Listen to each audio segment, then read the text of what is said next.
Bismillahirrahmanirrahim. I hope you are all doing well.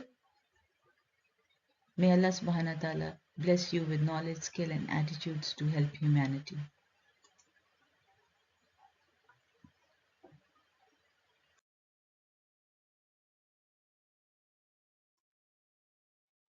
I'm going to give you a brief introduction to the communication skills course for doctor-patient consultations in sexual and reproductive health. This program is called the Communication Skills Intervention in Sexual and Reproductive Health, and we will call it by its short name, CISRH program. This course is going to be offered to fourth year MBBS, that is your class, from 29th January to 18th April 2025 for about 12 weeks. And this program has been developed as a part of the PhD project in health professional education by myself, along with my supervisors from Netherlands. So welcome to the communication skills course in sexual and reproductive health. But the question is, why do we need this course? And why should medical students be taught this program? Generally speaking, your class has not been offered communication skills training so far. However, as a part of the PEARL program in the integrated curriculum, your junior classes will receive basic communication skills training. However, within the communication skills training, there are many different contexts in different specialities. And likewise, conversations about sexual and reproductive health can be, it requires special training because these conversations can be very sensitive, difficult, and even tabooed in many cultures and are therefore often avoided.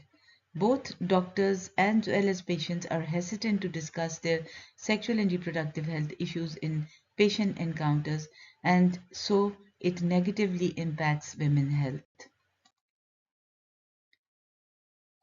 CISRH is a competency-based program, and what we are trying to achieve is that medical students acquire ability to communicate confidently with patients and their families on sexual and reproductive health issues in a culturally sensitive and non-judgmental manner.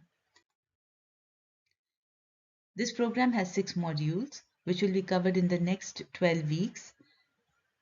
Before the course begins, you will have a pre-test OSPE with 10 interactive stations. Each will have a simulated patient, and you'll have an encounter on various aspects of sexual and reproductive health. Afterwards, you will give us a reflective feedback, which will also help you identify the deficiencies that you or the problems that you face during these encounters. Likewise, after the course, there's going to be a post-test OSPE with similar 10 interactive stations with simulated patient encounters. So it is a women health initiative for breaking taboos related to sexual and reproductive health. And communication skills specific to such encounters or interactions will help us normalize these discussions and break down the barriers for ourselves as well as for our patients. Our first module is the introductory module, in which we will discuss that how this program is going to be conducted and how can we maximize your learning. There are 2 options. Either we teach in person in lectures or we use technology. So I realize that you are the Gen Zs and you are very tech savvy. And I would say that you are digital natives. So we decided to make this program a blend of online technology and in-person teaching. It's going to be a blended learning program. And we will be using the flipped classroom technique for this, which means that all your resource materials in the form of video lectures like this one or other teaching video clips, the pre-reading will be available online for you to study in your own time. And when you come for the class, for the in-person sessions, you would be already prepared and you would have listened to the video lectures.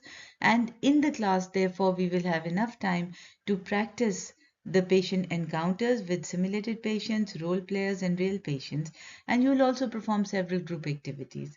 After the session, you will go back to the course online and you will reflect on your learning and complete the reflective assignments in the form of an e-portfolio. So we are going to use technology. Um, and into this age of greater digitalization and online learning, but we must remember that our aim is not using being digital only. We are striving for a transformational behavioral change in sexual and reproductive health in ourselves as well as in our patients. For this purpose we'll be using Moodle. I'll just give you a very brief introduction about Moodle and how you are going to utilize the online resources on it. Moodle is a learning management system, and some of you must be familiar with this already. In fact, we do have a Moodle program already running, which is only actually for your record keeping for your assessments, etc. You must have used during COVID time, Moodle in some form. Although your session started after the COVID, so you did not attend the online teaching program at our institution during the COVID time. But however, you will be familiar. It is just a online platform like you are familiar with using so many other platforms, and this is specifically for the purpose of teaching. So you'll have online resource materials and course material. On the Moodle, you will also have video lectures like this one to view in your own time. You will have small video clips, like small drama clips, etc., with a message from which will use for your learning, and you'll have various other online resources also available on this. And what happens in class is that we just have various activities, which will be like learning in a relaxed and a funny manner, and also practicing the encounters at the same time. You'll have several group activities and projects in group, which you will be presenting during the class. There'll be a lot of simulated real patient and role play encounters or patient consultations where you will be the doctor or an observer and the patient, and you'll be interacting with the patient or performing a consultation. And then we have also added certain games to it. So we are also going to learn and enjoy our learning with the help of various games, but still with a message on our topic. Finally, after the course, when you go home, you will access the assignments, and these will be online reflective writing assignments. You will have almost 2 weeks to complete these assignments. That is, you must complete it before your next in-class session, which is approximately about 2 weeks away. So the reflective exercises are kept there because reflection is a very effective way of learning. When we have an experience, we don't just learn from the experience, but what we really learn from is when we start reflecting on that experience. And this is known as a metacognitive process.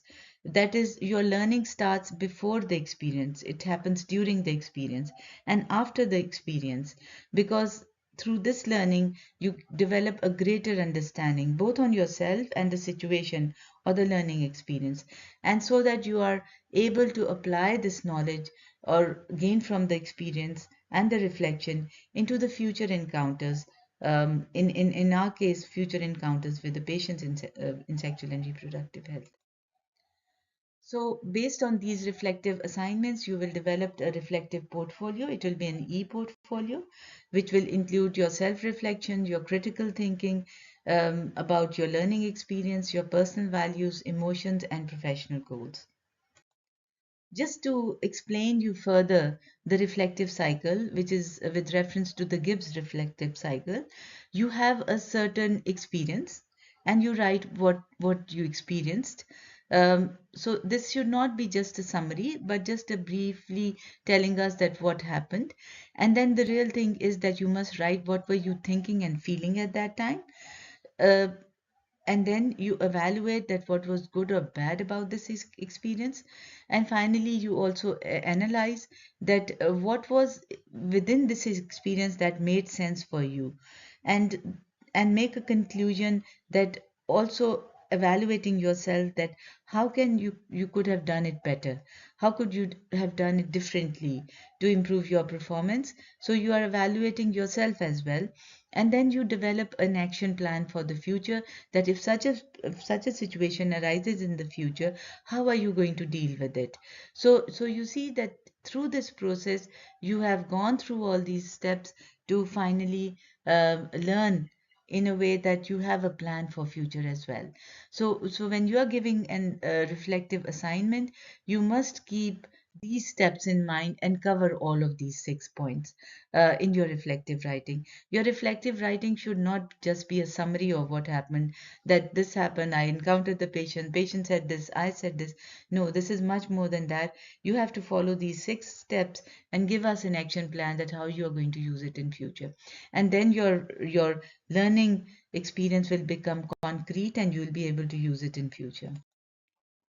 So this is again about how you have a concrete experience, and then you have you analyze and the reflective observations, and then you make generalizations from these and develop a plan how to use this experience in future, or if you encounter such a situation in future, what are you going to do then? So this is how you learn through reflections. So happy learning. We are going to have a good in-person sessions as well as online learning to develop our concepts on the topic and benefit mostly from the entire course. So your teacher can only open the door for you, but you must enter yourself and learn as much as you can, so that this learning about communication skills and about sexual and reproductive health encounters, which are very important to women health, will come handy for you in your future career as successful physicians. So this is the link for the Moodle that it can be through which it can be accessed. You have to paste this link in the address bar, and you will be given an individual login and ID and password through which you will access your course. So, in the end, my message for you is that you see, we all live our lives, and in during our lives, we are striving to achieve certain goals which are beneficial for us as well as for our families. But we must keep in mind that your life doesn't just belong to you and your families, it belongs to the entire community.